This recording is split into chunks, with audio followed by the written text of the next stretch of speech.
қызық дүние ғой. Жалпы дүние де қызық, адамдар да қызық қой. Неге қызық деп айтатын себебі мысалы көп адамдар көңілдері қалғандықтан странные дейді, тозып кеткен, азып кеткен дейді. Бірақ адамзат баласының пенделіктің құдіреттілігін айтам да. Сынақтың көзі болып отыр ғой. Адамға ауыртпалықты да салады, жеңілдікті де салады. Қызғаныш, махаббат сезіміне, қуаныш, шаттық, табысқа жету, көп нәрселерден көңіл қалу деген сияқты, иә. Бірақ адамзат баласының пенделігінің қызықтығы да соған бейімделе береді де. Көп нәрселерде ауыртпалықты көтере береді, шыдамағаны кетіп қалады, не мойынсынады да төзбей азып кетеді. Бірақ енді ол барлығына таңдауың осы, қай жолды таңдайсың соған барасың демейді де. Салыстырмалы түрде барлығы параллельді өмірде өмір сүріп жатқан сияқты. Бір жер шарының бетінде бір 4-5 адамның тағдыры бір-біріне ұқсайтын шығар, иә. Не бір елдің бекен. Бірақ сол елдің өзінің ішінде де әртүрлі таптары бар, топтары бар, қызықтаушыларымен бөлінген адамдар бар.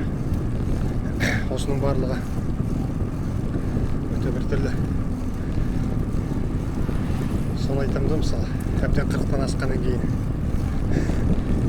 екі доңғалаққа мініп алып желге қарсы ентігіп жүргенімізге мәз болып күлкім келеді де. Осы заманға дейін осы қайда қалыпты осындай нәрсе істесек, иә. Бірақ таңданатыным бар. Өте жас балалар бар, 14-15 жастағы балалар. Ана шоссейный өте жылдамдыққа арналған велосипедтермен жүріп жүреді де. Ол жақсы нәрсе, мысалы. Алпыныс бар, алдына қойған мақсаттарына жету деген. Бізде осындай аумалы төкпелі заманда жол көрсететін ағаларымыз қос-қостан бәйбіше тоқалдарын алып елді қанағанын үлгі көрсетіп кетті де. Қазіргі біздің ортадағы жастардың көбінің сандалып қалған себебі де сол. Өйткені ол өмірдің құндылығы емес болып саналып қалды. Ол шын мәнінде сондай ғой. Елімізде дінді де құртты, үлкен ақсақалдардың ақыл кеңесімен жүретін қоғам ортада құрды. Советтік замандағы қалған қалдықтар бар, ана ер адамның барлығы соғыста қырылып қалғанда, биліктің бәрі, тірліктің бәрі, өмірдің, тәрбиенің бәрі ананың қолында қалды. Одан шыққан ұрпақ өте әлсіздеу болып кетті. Ол мағына әлсіз дегенде физикалық тұрғыдан емес, рухани тұрғыдан ер адамдардың құны түсіп кетті. Қазіргі енді қайта бейімделіп жатқан заманда, мысалы, тепе-теңдік, осының барлығы өте қызық нәрсе болып көрінеді. Мысалы, ер адамның, әйел адамның құндылығының барлығы тепе-теңдікке келгеннен кейін, қазір енді барлығымыз гендерлік саясат, ер мен әйел тең дейді. Ол Алланың жаратқанда да екеуін бөлектеп бір-бірінен кем қылған жоқ қой. 12 мүшесін тең жасады. Бірақ әрқайсының өзінің бір ерекшелігі болды. Ол сондығымен ол ер адам, әйел адам деді. Бір-біріне бағынышты болу үшін, бір-біріне қажеттілігі, өмірінің мәнін, сәнін келтіретін, бір-бірін толықтыратын дүниелермен қамтамасыз етті де. Ал енді бүкіл табиғатта да сондай ғой, мысалы. Өніп өрбіп даму үшін осындай нәрсе жүру керек. Бірақ енді жаңағы үстемдік, адамның пиғылы, пенделіктің әсерінен, ғылымның дамуынан көп түрлі нәрселерді ойлап тауып жатыр да. соның өзі мысалы адамзат баласының клонын жасау, мүшелерін ауыстыру, жаңа органдарды өсіріп шығару деген сияқты. Оның барлығы әрине жақсы дүние, медицинаның адамзат баласының, адам баласының өмірін жалғастыруға, ұзартуға. Бірақ енді өзіңіз ойлап көрсеңіз, осыдан 2-3 ғасыр бұрын мысалы адамның орта жасы мысалы 25 пен 35 аралығында болды ғой. Дені өзі сұрыпталған, қоғамның анандай аумалы төк бөлісінен алыстау жүрген жұрттарда адам баласы көп өмір сүрді. Ал негізінде ауруға шалдыққан, генінде ақауы бар, сұрыптаудан өтпегендері сол жас шағында кетіп қалып жатты да. Мысалы таңғалатыным бар да, мысалы елден ерекше барлық айтады. Мысалы ғалымдарда зерттеу жасап жер астынан тауып алған, мысалы 20 жас, 25 жасар мықты осыдан 8-10 ғасырлық бұрынғы адамзат баласының сүйектерін тапқан кезде тісі қандай сап-сау болған дейді. Әрине өзіңіз ойлап көріңіз, сүтпен етке тойған ауылдағы, не болмаса қалада денсаулығын жақсы күткен адамдардың тістері 25-ке дейін ешқандай сырқау көрмейді. Тек қана біраздан кейін басталады оның барлығы. Сондықтан ондай дүниеге, мысалы адамның миының пенделік деп жай қызық деп отырған нәрсем ғой. Бүкіл әлем осы бір адамның өмір сүру ширегінде ғана өтеді деп ойлайды да. Ал жер шарында адамзат баласы жалпы тіршілік иелер қаншама жылдан бері сұрыпталып келе жатыр.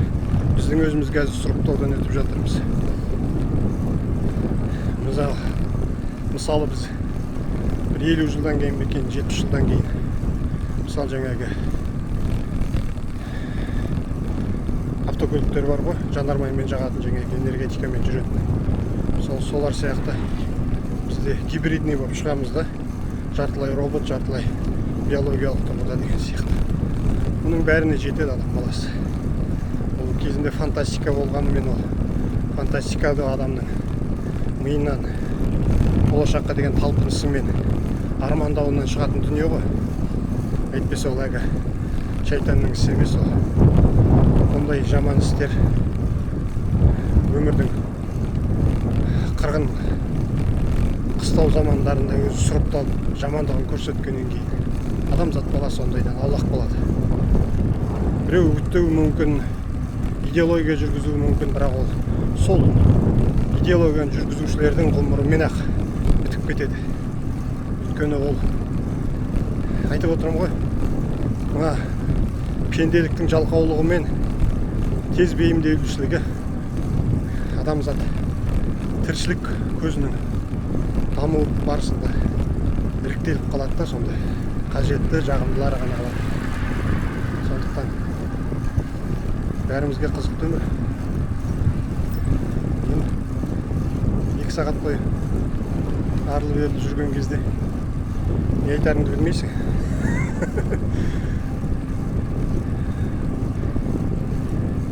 Мен микрофон алып алуым керек еді, даусым жақсылап естілу үшін. Желге қақталып көп сөздерім естілмей қалып жатқан шығар, бірақ өзім үшін айтып жатқан дүние.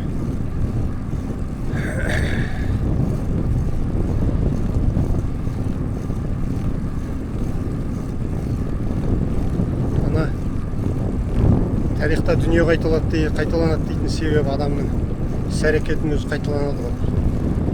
Біз адам баласы мысалы 70-80 жыл өмір сүреді десек, соның жаңағы жас шектеулеріне байланысты жастық кезінде бір әрекет үнемі жасайсың. Одан кейін еселеге жұмыс бабымен, іс-әрекетіңмен, қызықтаушылығыңмен бір нәрсені қайталай бересің. Сол қайталаудың негізінде бір нәтиже шығады да. Жақсы, жаманы болса да қандай да бір нәтиже шығады. Соны адам өз түйсігіне түйіндеп алғаннан кейін ары қарай басқа қадам жасайды. Ал егер сіз 70 жыл бойы күн әрбір таң сайын жаңа нәрсеге ұмтылып қарқынды дами беретін болсаңыз, ол бір ерекше дүние болар еді. Бірақ оған мүмкін емес те, өйткені адам баласының миы мен дене физиологиясы ондайға шыдап төтеп бере алмайды. Өйткені оған демалыс керек. Адамзат баласында, адам баласының осылай көп сақталуының да себебі жалқаулығы мен тез бейімделушілігінде шығар.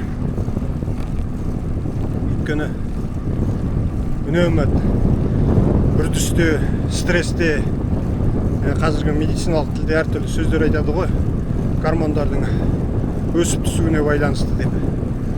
Оның бәрі адам бейімделмеген. Адамзат баласы былай дамыған кезде бұндай үрдіс өтті қатты жылдам өзгерістерге бейімделмеген. Біз осылай егер кемінде бір 2 мүшел ұрпақты ауыстырсақ, әрине қандай да бір нәтиже шығатын шығар. Бірақ енді соңғы 10 жылдағы әлем ғалымдарының айтуының нәтижесіне қарағанда бұл орған шектеулі кезең ғой. 10 жыл, 15 жыл деген түкті емес. Көзді ашып жұмғанда өте шығады. Сол кезде адамзат баласының 1-2 миллиарды стрессті өмір сүреді дейді. Ол не деген сөз? Ол бір нәтижелі тұрғыда басында бір старт болу керек қой. Жай мына жерде мынаның стресі 62 болыпты. 10 жылдан кейін мынау 72 болыпты деген сияқты. Оны қалай салыстырасың? Ол да түсініксіз. Сондықтан меніңше тарихтың қайталануы сияқты үрдістің басталу кезеңінде адамзат баласының барлығы стресске кіреді. Өйткені заман өзгереді, күнделікті қалыптасқан дүние өзгереді. Үйреншікті қарым-қатынас, байланыс, демалыс, ұйқы, жұмыстың түрі, оның ауыртпашылығы, созылуы, нәтижелілігі деген сияқты. Осының барлығына төзіп беру үшін арнайы бір уақыт керек, одан кейін барып бәрі реттеледі ғой. Сол реттелген кезде қайтадан осындай стресстік өрегендер түседі. Оны түсінген адам өте жақсы болады. Өйткені сен күйіп кетпейсің соның ішінде. Мына заманның кезіндегі аумалы төкпелі кездерінде мысалы өткенде ғана Ноланның көрген Одиссея фильмінде көрсетіп жатыр ғой мысалы. Ол жердің бір ерекшелігі мысалы мың қырылған әскерді жинап бір соғыстың нәрсесін көрсетпеген, тұлғалық дүниені көрсеткенде. Бұл қазіргі біздің жаңа заманның әңгімесі ғой. Демократия, жеке басын ойлау, эгоизм, өзінің құндылығын дамыту деген адам баласының. Бұл әрине бүкіл адамзат баласы осыдан 60-70 жыл бұрын бүкілінде 100% білім алу мүмкіндігі болған жоқ. Қазір енді соған тақап жетік болды. Сол кезде енді адамның барлығы бір деңгейде болған кезде талпынысқа ұмтылатын адамдардың ішкі дүниесі тыныштық таппайды. Сол кезде олар ізденіске кіреді. Сол ізденіске кірген сәттерінде алдыға деген талпыныс, көп нәрсені үйреніп білу, өзінің құндылығын сезіну, әсіресе мынандай қилы замандарда өмір сүргенде кімнің не, қандай дүниенің жақсы жамандығын, ол қандай нәтиже беретінін ойластыра бастайды. Осы кезде дүниені адамдар жаратушы күштен емес, өзінің ішінен іздейді. Әрине ол дұрыс шығар, өйткені ол өзін өзі тәрбиелей бастайды ішінен іздегенде. Бірақ табиғат жеке адамның дүниенің ішінде жүрмейді. Ол бүкіл тіршілік көзімен байланысты. Адам баласы ішіп жеп ауаны жұтып, суын ішіп, тамағын жеп, қалдығын қалдыру процесінде ол тек қана өз ішінде жүріп жатқан жоқ. Ол сырттың әрекетінің, ағашын, шөптерін, оттегін беретін болса, сонымен демалады. Сусын тазаланған суды ішеді. Оның қалдығы қайтадан жерге сіңіп, жер одан қорек алады. Осының бәрінің процесі бар ғой. Енді осы бар процестер кезінде адам баласына эгосы пайда болып өзін күйттеп кетуге тағы болмайды.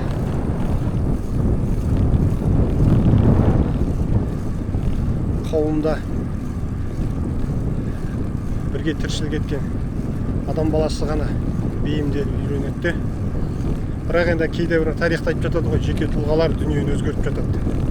Жеке тұлғаны үйретеді өткен себебі осындай ішкі дүниесіне түпкілікті жетіп, тарихпен адам психологиясына өтті терең жеткен кезінде барып, қандай да бір әлсіз, дұрыс емес сәтін көз жеткен адам соны алып шығады да адамзат баласына жариялап соны жеткізе алады. Сол адам ғана соны өзгерте алады. Ондай тұлғалар көп ішінде жатқан. Бірақ жаңағы жеткізе алмау қазіргі заманда ақпараттың өте көптігінен, информациялық шумның пайда болғандығына, ол да бір қызық сәттер болады да. Айтатын себебім сол, жаңағы сұрыптау, бейімделу кезінде барлығы жүреді. Бірақ бір нәрсе бар. Әгі соғыс болса да күштілері қырылып, бірін шауып жатқан кезде құрбандыққа кеткен, жайғалық болсын ортадағы кеткендер, бірақ ана ауру,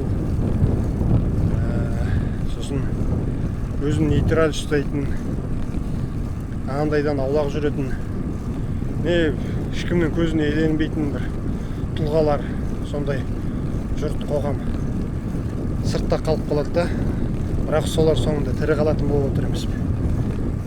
Сондықтан да шығар сенің әкеңді де көргем, атаңды да көргем деген әңгіменің барлығы содан шығады. Сондықтан адамның пиғылы мен кеңдігінің барлығы осы дүниені сыйғыза алады ғой. Үлкен жер бетінде, ғаламшарда, галактикамызда қаншама дүние, атом клеткалардың барлығы сыйып жүрген кезде бір адамның ішкі дүниесіне осы қоғам сыймаған. Ол адам пиғылының тарылығынан ғой.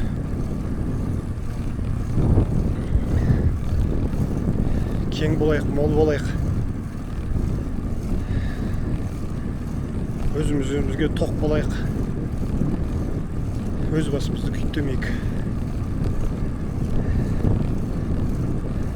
Қоғамға, үлкен қоғам деп үлкен сөйлемейік енді. Өз ортаң, өз ұрпағыңды дұрыс тәрбиелеп, үлкен жетістіктерге талпындырсаң, соған қол ұшыңды берсең, бұл дүниедегі ең жетістігің осы деп санаймын адам баласына. Атаның да, ананың да, әкенің де, шешенің де осы. Жетістік осы. Сондықтан айып етпеңіздер желде.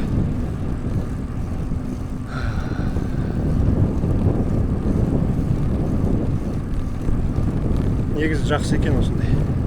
Таза ауаға шығып алып, өзің сөйлеп отырған адамдай. Келесі жолы микрофон алып, кеудеме қадап алып сөйлеп жүрмесем, сөйлеген сөзімнің барлығын жел ұшырып кетіп жатқан сияқты. Мен кішкене жылдамдық қосайын. Баяулап қалдым, 19 км сағатқа түсіп. 22-24-тің ортасында жүрсең жақсы. Денең тонуста жүреді. 40 км арды бері жүріп барып келгенге энергияң толығымен жетеді. Ақырындата бастасаң денең салқындай бастайды сосын.